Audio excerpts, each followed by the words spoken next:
Good morning, everybody. Up here at Harris, well, actually, Ocean View Fishing Pier.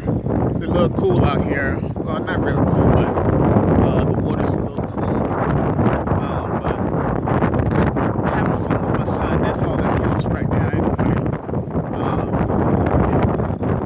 This used to be Harris's Pier back in the day. But, one of the hurricanes that took it away, and they built this new one.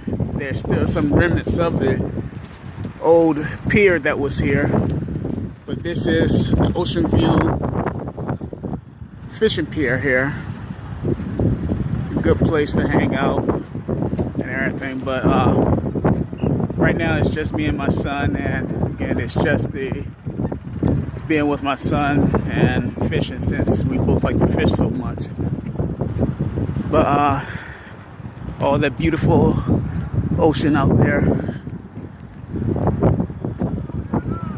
At Ocean View, Norfolk, Virginia.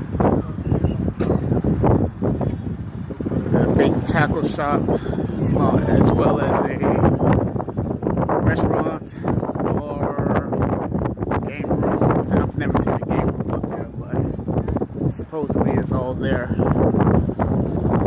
Got the Chesapeake Bay Bridge Tunnel on one side and the Hampton Roads Bridge Tunnel on the other side.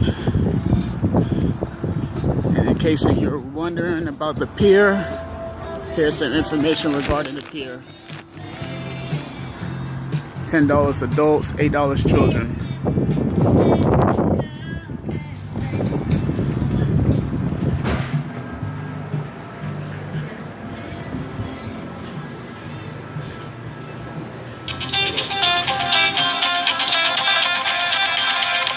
That's it.